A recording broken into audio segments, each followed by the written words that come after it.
What's up guys, Gray here, welcome back. In today's video, we've got a Void 3.0 Titan build that I'm really excited to share with you. This is going to be sort of the third video in my series of build videos. I like to do this every season where I do a really nice build for all my hunters, warlocks, and titans out there. A little something for everyone. And with the Void 3.0 subclass reworks this season, it's a little more special because we have a lot to work with, a lot of new things to play around with, combining them with certain exotics. We can get some really powerful builds going, and I'm really enjoying the build I've got going on my Titans. There's a lot to talk about. Void Titans saw a lot of changes, including things like the bubble nerf. We'll get into that in a little while. So if you guys are looking for that perfect Void 3.0 build for your Titans, then look no further. I've got you covered. We're going to dive right into it. If you enjoy the video, do me a favor, leave a like down below, smash that subscribe button, and let's dive right into it and take a look at the build. Now let's start out by taking a look at the subclass itself and talking about the supers, because there were some changes that we want to talk about. The Ward of Dawn, the classic Titan bubble, did see a bit of a nerf this season, unfortunately. They did drop it from 35% weapon damage down to 25% to match that Well of Radiance. So a bit of a nerf there, which is a bummer, but it is in the fastest cooldown tier, and it is an instant cast now. It functions a lot better. It's still a great super, does have protection for your team, but Sentinel Shield actually did get a bit of a stealth buff. This used to give you weapons of light as well when you would shoot through it, and they actually buffed that a little bit more. So instead of getting 35% bonus damage, you're actually getting 40% bonus damage now. So this makes it a great option for all-out damage for your team. Something to keep in mind, because it's very, very strong. If you don't need the protection of bubble, I recommend running the Sentinel Shield because it's really strong to buff your team, and you're going to keep them alive. You're still going to block everything that's coming towards them. Let's dive right into the aspects, because I'm doing something a little bit different. I know a lot of people like to take the controlled demolition aspect. This makes it so anytime you hit a target with a void ability or a volatile explosion, it makes them volatile. It's sort of like the evolution of void detonators from Middle Tree Sentinel before Witch Queen. And this is a really great aspect where we're actually not going to use it today because we really don't need it, and you're going to see why. The aspects we are running is going to be Bastion, where casting your super will grant an overshield to nearby allies, and casting your Barricade will also grant an overshield to yourself and nearby allies, and empowers it, enabling it to slowly regenerate the overshield of allies bunkering behind it and extend the duration of their overshield. So this aspect's all about that void overshield, dropping your Barricade, giving yourself an overshield as well as all of your allies, and keeping you alive. This works really well with the Rally Barricade. We don't need that protection. Since we're getting that overshield, we can really take advantage of Rally Barricade now. The other aspect is Offensive Bulwark. While you have an overshield or inside your Ward of Dawn, your grenade charges significantly faster, you have increased melee range and damage, and your melee final blows extend the duration of your overshield. Also gives you an extra shield throw for your Sentinel Shield super. This is fantastic whenever you drop down your Barricade, give yourself that overshield. It's going to give you lightning fast grenade recharge. This is why I'm pairing them together. You can just drop your Barricade, have almost instant grenade regen. It's actually really strong. As far as the fragments go, sweet and simple here. We're using Echo of Expulsion. Void ability Final Blows cause targets to explode, gives you plus 10 intellect. This works with your shield throw, which is great. You toss it out, they get killed by the melee, they explode. Your grenades and everything's going to add into those explosions on top of volatile rounds and all the mods we're running. We're also using Echo of Remnants, makes our grenades last longer. That's why I like to use the Vortex grenade, lingers and lasts for a long time. And we pair that with Echo of Undermining, which makes our grenade weaken targets. This does hurt you in the discipline department, but it gives you a nice debuff with your grenade, and it's going to last longer when we pair it with the Remnants fragment. So that's the general rundown of the build. We're really going to be making this into a grenade build. We're going to take it to the next level when we pair it with this exotic. Now, I know I'm moving backwards a little bit. I usually talk about the mods first. We're going to cover that in a minute, but I really want to talk about this exotic, the Heart of Inmost Light. Now, depending on who you are, you either love this thing or you've never used it.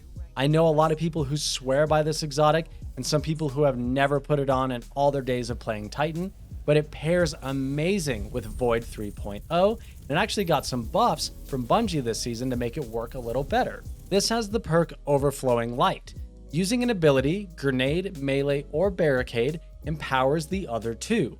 Empowered means abilities have faster regen, melees and grenades do more damage, and barricades have more hit points. So everything we do, if you drop a barricade, it's going to buff your grenade and your melee. If you throw your grenade, it's going to buff your melee and your barricade. It all cycles around, and Bungie really improved that to make it cycle seamlessly, and it stacks up to 2 times. Meaning you can throw out your grenade, drop down your barricade, and that's going to give you the empowered grenade buff, which is going to give you your grenade back faster. We also have offensive bulwark, also increasing our grenade regen because we have an overshield and we're behind our barricade. So we're really double dipping on those lightning fast grenade cooldowns to give us those grenades as quick as possible. This exotic has a bit of a skill cap to it. You're going to have to learn how to use your abilities. You really have to keep it in mind. You want to be dropping your barricade as often as possible to buff your melee and your grenade, and vice versa. Just keep using your abilities constantly. That's the way to use this thing, because you're always getting buffs for your other remaining abilities. It's a ton of fun once you get the cycle going. So now that we have that out of the way, let's talk about the mods that we're going to be pairing with this build to just really make it fluid and make it pop off. Now, the first mod on the list lends into that grenade regen play perfectly. We're talking about Elemental Ordnance. Every time we get a kill with our Void grenades, it's going to spawn a Void Elemental well. I'm sure you guys are seeing this mod everywhere this season because it's incredibly strong. Being that our build is going to give us our grenades constantly, there's no better mod to take advantage of it than Elemental Ordnance, so we can get those Void Elemental wells going. Pairing with that, we're actually going to use Melee Wellmaker. This is on the artifact this season for a 1-cost neutral mod, which is great. You can put this on any piece of armor. Powered melee combatant final blows will also generate a Void Elemental well. That's great because we'll be buffing our melee every time we drop our barricade and throw our grenade. So we toss out our melee, gives us a well, grenades give us well. Very consistent well generation with this build. Next on the list, we will be taking Font of Might. Whenever we pick up those elemental wells, those void wells, it's going to give us a nice weapon damage boost to all of our void weapons. That's a no-brainer. Throw on this mod. It costs 1 on the seasonal artifact this season, and it's neutral. No reason not to be using this on all of your characters. And then, of course, the staple mod of the season has to be in this build, Volatile Flow. Picking up a Void Elemental Well grants your Void weapons volatile rounds. This mod is part of the reason why we don't need that controlled demolition aspect on the Titans. Everything we do from our Void weapons is going to make everything in front of us volatile. We'll be able to blow them up with our weapons. We'll throw out our melee. They will explode. Grenades, explosions everywhere, already covered with this build. We do not need that controlled demolition aspect because of this mod. It's so strong, you have to use it this season. And on our class item, the final mod we're going to use is Well of Tenacity. Whenever we pick up an elemental well, it's going to give us a damage resistance for a couple of seconds. It's only about 4 seconds, doesn't last for a long time, but it's a 50% damage reduction. You can really be on the front lines with this build. Run up, drop down your barricade, get that overshield, pick up a well. You're going to have an overshield and a damage reduction. You can really be an absolute unit against everything you're going up against. The other mods I'm including here are Overload Grenades. Can't go wrong with this. It costs 1 energy. Going to give you Overload Grenades to take down those champions. And I really enjoy the Lucent Finisher mod for finishing champions or Lucent Hive. If you finish them, you're going to generate heavy ammo for you and your team. Fantastic mod if you can fit it in. So that's the basic rundown of the build. It's very easy to get going. You just throw out your grenade, throw out your melee. You'll be generating wells, scoop them up, and watch everything go boom. Now we're going to talk about the weapons real quick. It's pretty straightforward. And like I said with my other builds, if you caught those videos, the most important thing is going to be a Void primary weapon this season. There's a lot of great options. The Gnawing Hunger auto rifle has been one of my favorites so far. This is great. It's going to have volatile rounds, has really good range, has Rampage on my roll. This can also get Demolitionist. If you have a Gnawing Hunger with Demolitionist, you are ready to rock for the season, my friend. You could not get a better roll on this auto rifle. There's also the Funnel Web SMG, which is incredibly strong. That can get Adrenaline Junkie, which is going to give you a big weapon damage boost whenever you throw your grenades. So pick your poison. Tons of great Void primaries to choose from.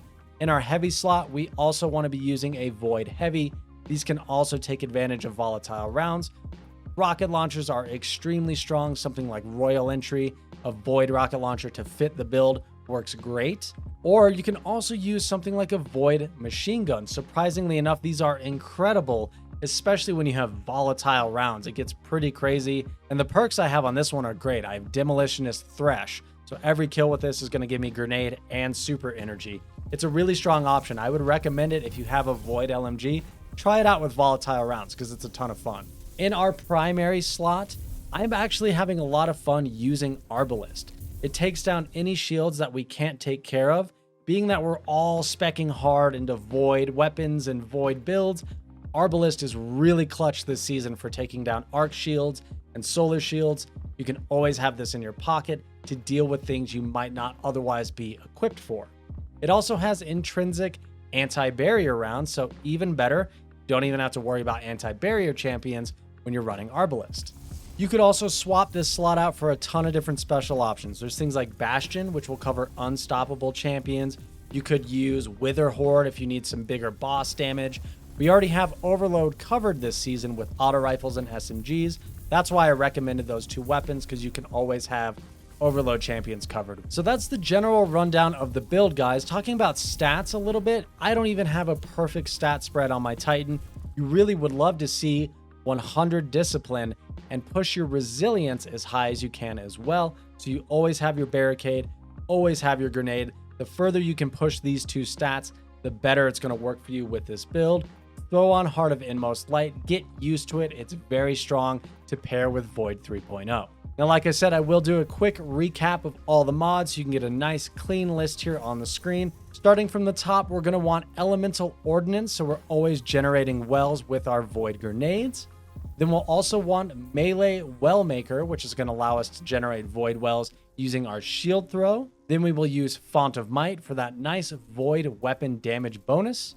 We will also use Volatile Flow to give all of our weapons volatile rounds, making everything explode, making our primaries feel like special weapons. It's an incredible mod. And finally, we will also take Well of Tenacity to give ourselves that nice damage reduction when we're in those tight situations. We can really be front and center in combat and not worry about dying when we have our Barricade, Overshield, and Well of Tenacity all working for us at the same time. Optionally, you can take Overload Grenades and Lucent Finisher are great mods to pair with this as well. Combining all of that with the Heart of Inmost Light exotic chest for the Titans. Give it a shot, get used to the playstyle. It's extremely rewarding once you get the ball rolling and get everything working for you. You're not even going to think you have cooldowns because you're constantly going to have your abilities. But that's going to do it for the build, guys. This is for all my Titans out there. I know, of course, we're seeing volatile flow on every freaking build right now, but that's because it's amazing. But you can really make it work for you if you spec hard into that Void subclass for your characters. Thank you guys for stopping by and checking out the video. If you found it helpful or enjoyed it, leave a like down below, smash that subscribe button for me, and let me know what you want to see next. We have Day 1 Raid coming up. We will certainly be streaming that. If you want to check it out, be sure to follow me over on Twitch. We stream over there usually twice a week, and we will certainly be streaming the Day 1 Raid this Saturday. Thank you guys again for stopping by, and I'll catch you in the next one.